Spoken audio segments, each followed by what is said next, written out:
So welcome everybody to the Accelytics Trade Promotions Management webinar. Today is April 2nd, 2020, in the middle of our Corona lockdown and quarantine. I appreciate everybody attending and taking time out of your busy days for our conversation today. My name is Sean McNunn. I'm the Vice President of the Supply Chain Practice here at Accelytics, formerly of Anaplan, and I've been a supply chain practitioner for most of my adult life. For more than 20 years, I've been working in the supply chain, either in industry or various software companies, and working with various clients around the world. And for about 10 of those years, I've spent in the trade promotions management space. So again, thank you all for attending. Hopefully we'll find today's session informative. We're recording this as well. So if you do need to replay some of this, you'll be able to access it probably from our website. First and foremost, I want to start off by saying I hope everybody is staying safe. I know these are crazy times. Everybody is hopefully in quarantine, hopefully and making the best of the situation and staying very, very safe for you and all of your family members. So appreciate that. I want to start off by just talking a little bit about trade promotions. I understand that trade promotions in the consumer goods company industry isn't the #1 problem that we're facing at this very, very moment. The pandemic has changed the rules of the game dramatically over the last year, and I don't know that we've all seen the extent of which that's going to happen. It's my belief, though, that we are going to, of course, get through this. And I choose to be very, very optimistic about when we're going to get through it and what is it going to look like when we get through it, because we need to be prepared for that.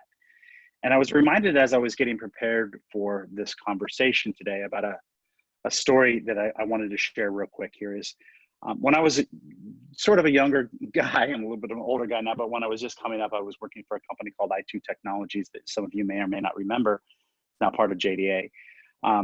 And the CEO and founder was Sanjeev Sidhu. In the very early 90s, actually 1990, there was a recession that hit the United States, and everybody was starting to panic. We didn't know what that meant. We didn't know where that would lead. We didn't know the extent of what that was going to cause in terms of the economy and to our jobs and so on. And Sanjeev took a few of us out for lunch. And, just as that's what leaders do, took some people out to lunch just to, ask questions and alleviate fears. And we all hit him with the standard things. What does this mean? Where is this going? What's going to happen to our stock price? What's going to happen to our jobs? What's going to happen to my family? And all of those things, because we did not know the extent at which the recession was going to, how severe it was going to be and how long it was going to last. And I remember distinctly that he said, I don't know how bad it's going to get. I don't know when it's going to end. And I don't know the size and density of the wall that we're going to hit. But I want us running at full speed when we hit it, because when we hit it, we need to break through it. So this is not a time for sitting back on our heels and licking our wounds and planning for the worst case scenario. This is a time for us to gear up, put the pedal to the metal, and make sure that when this thing lifts and we're all come out of the other end of it, this organization and the people in this room and our company are running at full speed, 8 cylinders, the whole 9 yards, every cliche that you can possibly imagine, so that we can bust through this thing and come out the other side a better and more efficient organization. Now, I understand that the current pandemic is a little bit different than the small recession that we had in 1990. And clearly the times are different and things are more severe. But I think the sentiment still applies. We know we're going to get through it. We know that the world is going to be a little bit different. But let's go ahead and put our pedal to the metal and make sure that we're ready for things as we come up the other side, so that we can bust through the wall and we're good to go. And that's really the whole spirit of the conversation today, is what can we be doing in the world of trade promotions now, so that when the world becomes back to normal, are we ready for it? Are we prepared for it? Are we running as fast as we possibly can? Or are we going to be caught flat-footed, hoping to try to pick up the pieces? So today's subject is the argument to invest in trade promotions management. Again, my name is Sean McNunn. From an agenda perspective, we're going to go through a quick version of what's happening in the world today. Now, this is what's happening in the normal world today, because I don't think anybody knows exactly what's happening in the pandemic world that's affected us for the last few weeks. But as a normal state running, where is the world of trade promotions today? Then we're going to move into why we haven't fixed this. What are the challenges as to why this has remained to be an opportunity for improvement across the consumer goods space? And then we're going to start to get into some of the solutions. What are the elements of a solid or effective trade promotions strategy? and where we can find the value in executing that strategy. So let's start, excuse me, with the State of the Union. And one of the favorite things that I love about presentations like this is that numbers tell the story for me. So you're going to see a lot of statistics here, but it's incredibly telling and very, very interesting, in my opinion, as to what's happening in the world today. First, let's look at ourselves. We're all consumers of products. We all buy things at grocery stores and different channels and so on. And as it turns out, we're all very, very fickle in how we purchase the goods and services of the goods that we use on our day-to-day lives, right? We're 68% of people surveyed or the consumers of products are brand switchers. And think about how many times in the last year you bought something off of a different brand. I understand that there's certain brands that everybody's loyal to, Diet Coke versus Diet Pepsi and so on and so forth. But for the most part, I think, we can all agree that if there's a better price point or if something's more convenient, brands have become a lot less important to the way that we buy our day-to-day products that we consume. And we're more than willing to switch when the opportunity presents itself or when the right set of circumstances are there. 73% of us shop in 5 or more different channels. So what does that really mean? Well, think about how many times you've gone into, looked up Amazon to do some research on an acquisition that you were going to make, a new product, maybe a new piece of furniture, or maybe a new something for your garage or whatever. You've done the research in Amazon, you've maybe done the research if it's furniture in Wayfair, you've maybe looked at 3 or 4 different places. And then maybe you've decided that you can't wait for that to be delivered. And so you go buy it at a local retail store and you do the research of who's there. Those different channels are giving you the information that you need. And we're shopping and we're using an extent of information across all of those channels. Similarly, you may go to the store and find out that, this is too expensive and I just go home and I order it online. I think we're all ordering things online in today's world, but the idea that there's multiple ways to get the same product to our doorstep and to our hands so that we can consume it is pervasive, and we're very much taking advantage of that as consumers. And we're not as loyal to the average retailer as we used to be. Only 26% of us are loyal to a specific retailer. Now, this one's sort of personal to me. I'm a fairly loyal Hy-Vee shopper. I love my Hy-Vee stores, which is my local Midwest grocery store chain. But it is not it's an incredibly common fact that I will go to the grocery store down the channel, which is not Hy-Vee, or down the street, which is not Hy-Vee, if I need to get something in a hurry, or if it's more convenient, or if I see that there's a sale on things. So our loyalty towards a particular retail outlet or a particular sales channel is becoming less and less pervasive, to the point where only 26% of us are loyal to a retail chain. Adding to this situation, or adding to the confusion from a manufacturer's perspective, trying to understand what the consumer buying patterns are, is that private label is now becoming more and more pervasive. It's okay to admit it. We buy private label products. It's no longer, you don't have to be ashamed to have it in your pantry and on your shelves, because everybody's doing it. Sales of private label materials or products are about 20% and then growing, to the point where 1 in 5 consumer products in 1 in 5 products in every shopping cart is a private label product. And there's a value for that, because, I don't know about you, but I've heard that I can buy Kirkland vodka and it's the same thing as Grey Goose, and I can get a lot more of it for a lot cheaper, and I'm pretty happy with that result. And manufacturers are becoming retailers. Private label manufacturers or retailers have their private labels, which makes them manufacturers in a sense. Retailers are manufacturing companies are retailing, and this whole problem is becoming NP hard, or just a mix of private label and brands, and we're becoming less loyal and so on. So it's becoming more and more difficult for companies to understand the impact of their trade spend and what is that doing and how is that attracting different consumers. So what are manufacturing companies doing about it? Well, they're spending a great deal of money to try to attract us to their products, to their brands, or to your products and your brands if you're on this call and you're a manufacturer. This is a little bit of an interesting chart to me, because of a variety of consumer goods companies that were surveyed, between 11 and 15% of those surveyed are spending as much as 26% of their revenue or their sales top line number back in the form of trade spend. And then as high as 27 or up to 27% are spending about 14%. So it's a significant amount of number. These are big numbers. And if we stop the conversation right now, if we didn't have another slide and we didn't talk about anything else, these are the numbers that make this an important problem to try to solve. And solving it now while we're in essentially a holding pattern to get ready for the world or the new normal when the world releases again is why we feel like this is important. And the question that we need to ask ourselves is, what if we can move these needles or move this percentage point one percentage point towards the positive? And more importantly, what if our competition is doing it? So if we come out of this and we're standing still and our competition has made the effort or made the investment so that they're more efficient with their trade spend and they can pick up 1% of their gross sales by having better trade promotions management, what does that mean to our bottom line and our revenue stream? And it's a pervasive problem, not just from a spend perspective and attracting the consumer's eye and getting them to buy our products and our brands, but it's also a rippling effect all through the entire supply chain as well as the actual compliance.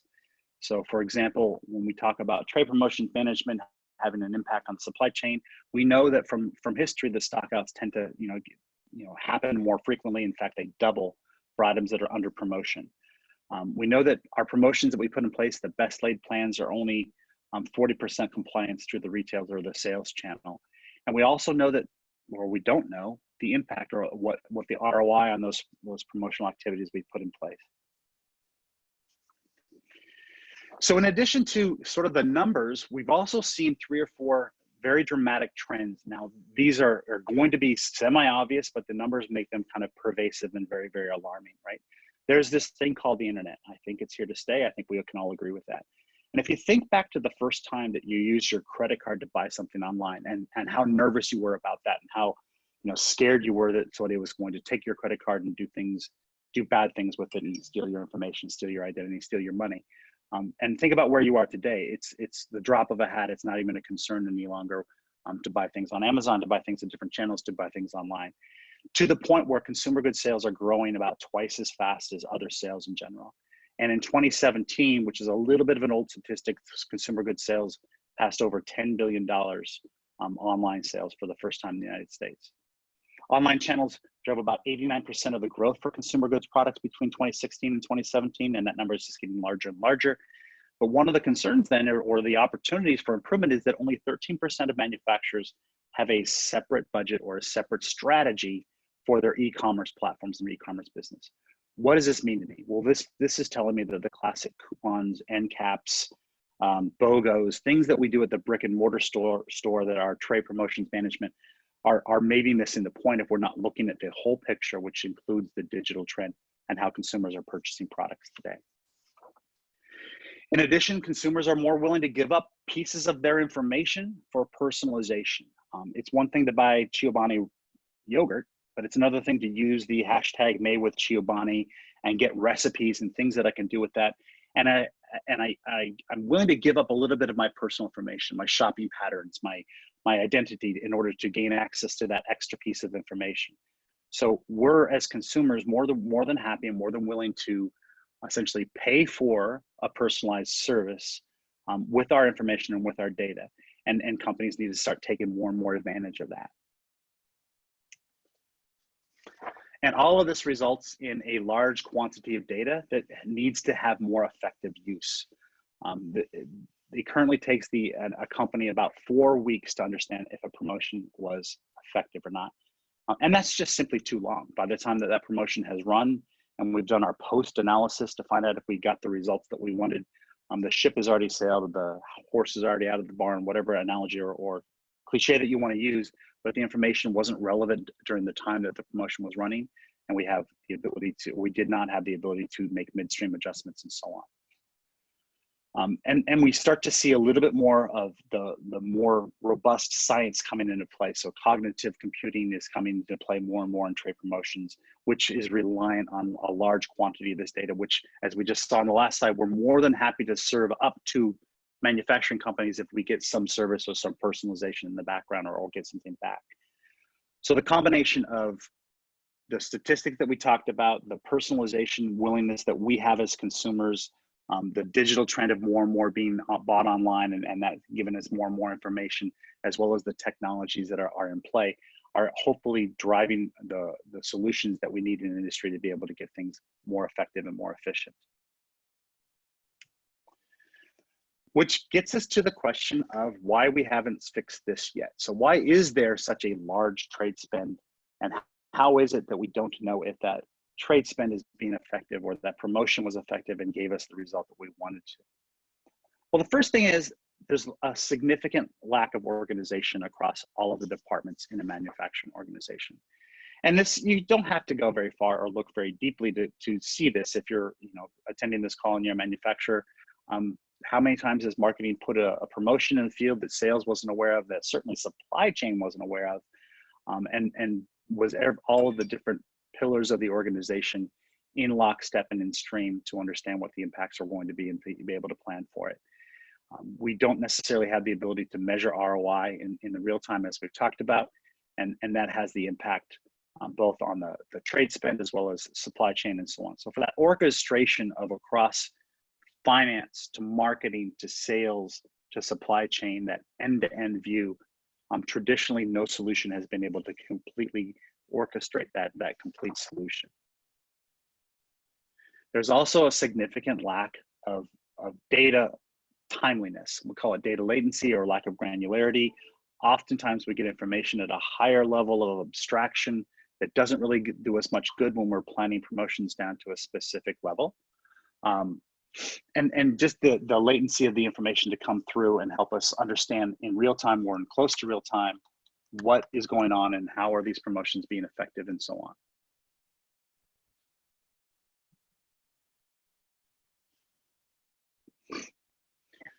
The IT industry has failed to support the end-to-end process. There are really good solutions out there that support part of the trade promotions process. So there's great budgeting solutions. There's great promotion planning solutions. There's great financial settlement solutions. If you think about the wheel of what overall trade promotions management means, there are pocket solutions or point solutions that are very good at it, but there's very few industry supported end-to-end solutions that help us kind of complete that entire circle, from budgeting to planning my promotions to getting them executed in the retail chain to doing the financial settlement to providing the analytics on top of it to help us understand what was the pre, what was the post, what was my expectation of what happened. And then they don't scale. There's no ability to do this globally and take into account all of the nuances of different regions and different rules and different laws of different countries on how promotions can be executed. So point solutions exist. Some of those point solutions can expand into other areas, but there is no, or there has lacked an end-to-end process and an end-to-end piece of technology from IT to be able to support the overall process. So let's switch gears a little bit and let's talk about what a good strategy would look like. So if we all decided today that the problem is big enough, the revenue or the cost is significant enough, and we have decided that we want to hit the ground running and bust through that wall when we come out of the pandemic, what are the elements of a strategy that we want to make sure that we're incorporating into our overall vision for trade promotions? Well, the first and foremost one is that all of your trade processes need to be enabled with technology. Today, Excel is the glue between ERP systems and maybe a part of a trade promotions management system, and it can't do it all, but it does serve to fill in some of the gaps and fill in the white spaces in most organizations today. We need to think about the end-to-end process, but we need to be cognizant of that these can't be big bang implementations, and start where you need to start. So an end-to-end process, again, let's just talk about it. It's setting up a budget. It's planning the promotions for a period of time in the future. It's selling that into the retail organizations and making sure that we have alignment with our trade partners, our sales channels. It's then managing the trade spend and the financial settlement aspects of it. And then it's also analyzing the pre and post. Was this event, was it successful? Did it have the effect that I wanted to do? That end-to-end process includes a variety of things, and there may be more pain points in one organization. So you may want to start with the budgeting process, but know that your technology platform needs to be able to expand to that complete end-to-end connected process. So you don't have to start big bang. You don't have to implement everything at once, but you need to be cognizant of or make the selections and tools choices so that they are complete or able to support that end-to-end process. We need to prioritize flexibility and functionality. Oftentimes, when we talk about trade promotions management solutions in the market, there's this idea of this beep and that whistle and this piece of functionality, and they're predefined, just like any packaged application. And that one size tool is exactly that. It's exactly one size. It's built for the lowest common denominator, and it doesn't typically provide organizations with the flexibility to make their solution fit their business. And ERP systems aren't the solution, and it shouldn't really matter what the ERP system is. I don't care if you're running SAP or Oracle. What I care about is can we provide a layer of planning and intelligence on top of that solution that helps support this end-to-end process with enough flexibility to make your company unique and support your best practices, and not just ones that I've invented somewhere else that fits my packaged application. Also, the user experience has got to be there to be able to gain credibility and user adoption. The best solutions in the world that don't have users using it and that pull data out and go into Excel are the ones that are typically underutilized and very, very expensive and cost a lot of money to maintain. There's a reason why Excel is a platform of choice, because we can make it do whatever we want to make it do. But with an Anaplan platform, we can also do this same Excel-like functionality with the flexibility that we're talking about, and to be able to support that overall end-to-end process and start where we need to start. And there's this idea of best practices out there, and this is something that I've been wrestling with for a long time personally. I don't necessarily believe in the idea of best practices anymore. I think that there's, of course, certain best practices from a architecture perspective and so on, but I think when it comes down to business performance and how you reach consumers and how your customers reach consumers, there's things that you want to do that differentiate yourself. So I think it's important to consider your best practices. What are the things that make your company unique? And does the solution that your strategy that you have in place allow for those uniquenesses, that uniqueness of your business to be supported in the overall solution that you choose? Most importantly, in the immortal words of Mark Watney from Martian, you just start, you just begin. You solve one problem and then you solve the next. And you do so with an end-to-end piece of technology or platform that allows you to continue to expand and continue to support that end-to-end process without having to change the way that you do business for the worst, or force you to become just like everybody else. You want to maintain your uniqueness and your individuality to make sure that you're reaching the customer base that you want in the ways that you want to. If we're still not convinced after we've looked at all of the spend and all of the opportunity, as well as the different patterns and with consumers, here's where the numbers come into play. Between 0.5 and 0.9 of gross sales can be saved by effective trade promotions management. And we took this, so this is a chart that we built from 3 or 4 different trade promotion management ROI studies. And we took them into and consolidated those down to an annual revenue amount, just from a normalization point of view. And where you see the value come in for effective trade spend is in forecast accuracy. So how accurate can I make the supply chain, and how much do I need to build and where do I need to build it, of course. Deductions, so how much money do I have standing out there in DSO, and can I reduce that? Effectiveness of promotions, am I spending money and getting the results that I want back? If I spend $10, I should get 20 back, or I should get an ROI on that $10 that I spent. The administration costs associated with maintaining and controlling and settling all of those promotional activities. And then, of course, from a supply chain point of view, there's always the idea that I want to carry as less inventory as I want. If you take all of those studies and you distill those and kind of normalize those to gross sales, this is how we came to the 0.5 versus 0.9. So that looks like a small number, but think about that in terms of a $1 billion organization. For every $1 billion, my math is correct, that's $5 million in savings that we can produce to the bottom line for a typical consumer goods company by just improving our overall trade promotion strategy. So why does Anaplan and Accelytics, what makes us unique in the marketplace, and what makes us the ability to have that end-to-end solution, as well as provide the flexibility to your customers or to you as a manufacturer to be able to support your overall process. Well, first and foremost, the Anaplan platform does support all of the classic elements of trade promotions management. We can build budgeting processes in there where, accruals based on how much money a particular retailer is spending with us. We want to accrue some money off and then create a checkbook associated with how much trade spend we're going to push back into the channel. Or those can be lump sums, and they can be all of the normal activities associated around the budgeting process from a completeness and from an accuracy point of view can be built into the Anaplan platform. Once we've got that, we can plan those promotions, understand from a calendar point of view when we expect to run those, for which promotional product groups, for which customers, and the expected lift. We can incorporate syndicated data as well as historical information, as well as allow your sales teams to put their input into it and understand from a plan, here's what I'm going to spend, and here's the ROI that I'm expecting. Does this plan make sense? Is it in line with the budget that I've already established on the left side? Once the plans are in place, we can execute a series of processes that helps us monitor the proof of performance. 40%, we just saw on a slide, of all of our promotion plans are out of compliance.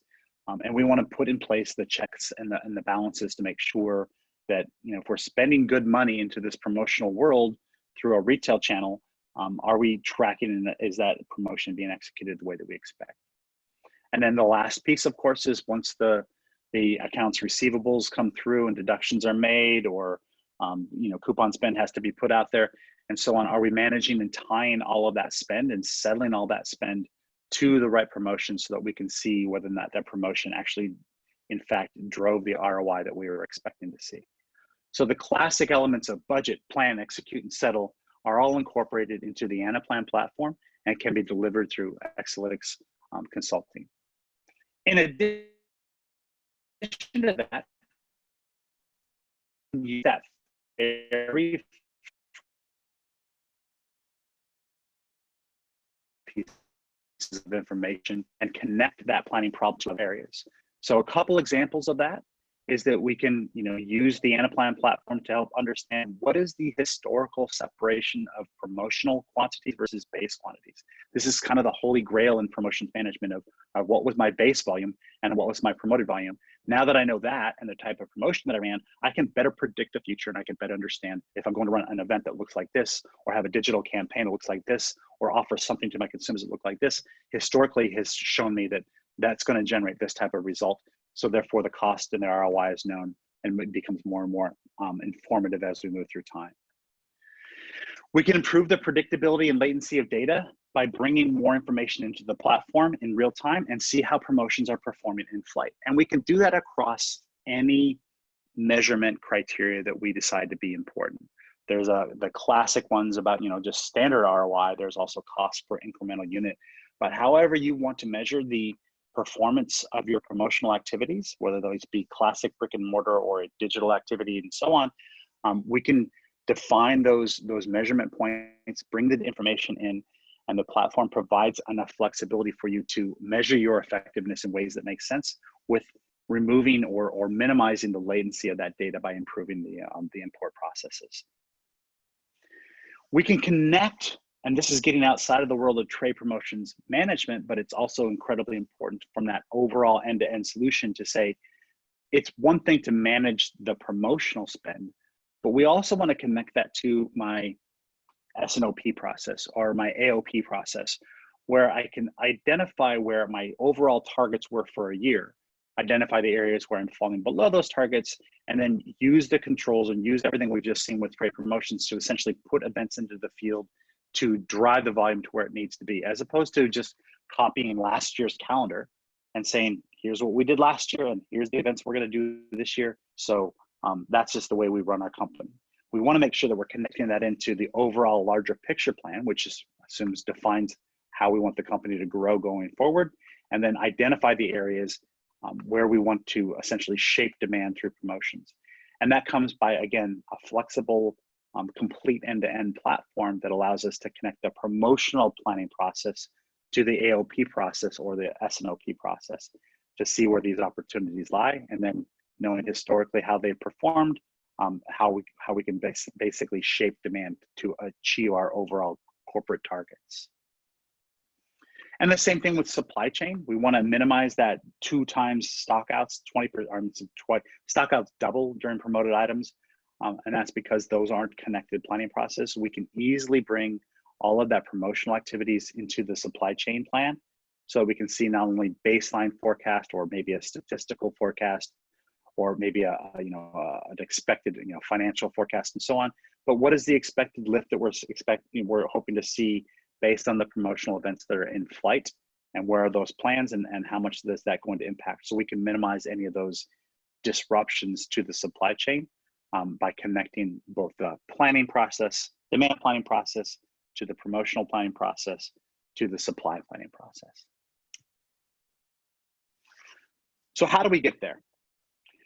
Well, there's a lot of different options, and hopefully a lot of it's out of this conversation. But the best thing I want to leave you with is Accelytics can help your organization or your customers come up with that winning strategy and get the most out of your promotional spends.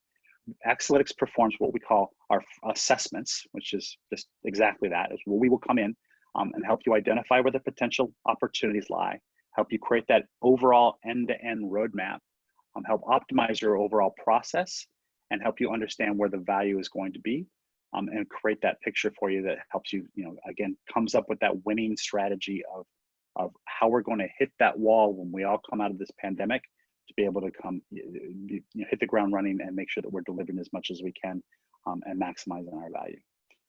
One of the questions that I often get at the end of this conversation around the assessment is, well, how much does that cost and how does it work and so on?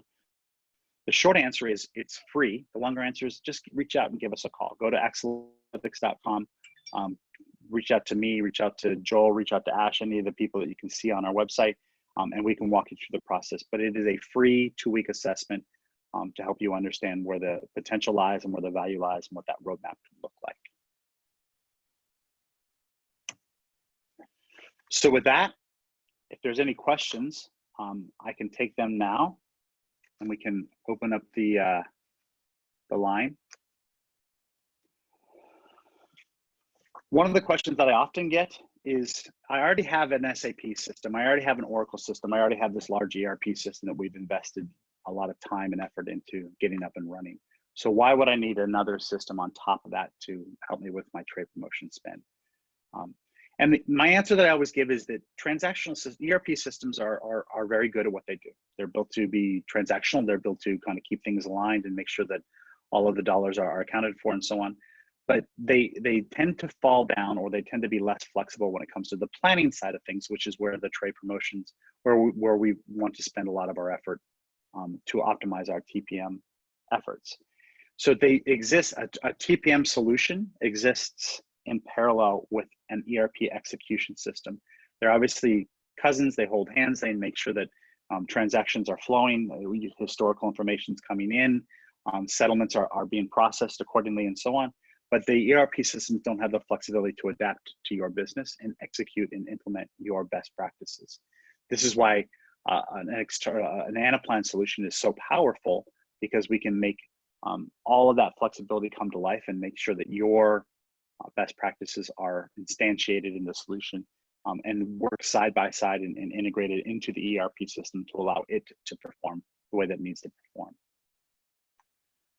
Another question that I often get is dealing with the assessments, and I think I've already answered it, but these assessments are a tool that Accelytics offers for free to customers.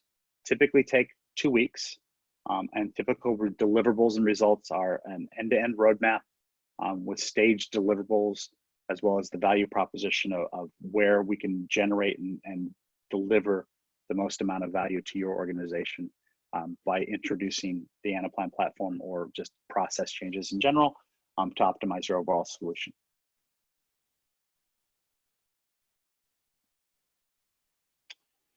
And with that, if there's no other questions, again, I appreciate your time. I know this has been an interesting few weeks, and it will continue to be an interesting few weeks.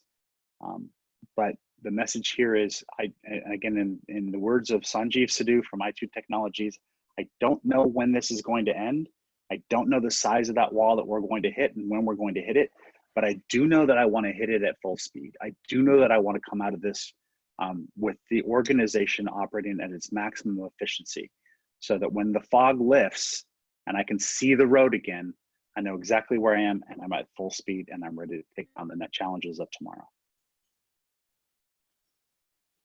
So with that, I want to say thank you for attendance, and I wish to help you and your families all stay safe, and best of luck in the future. Thank you.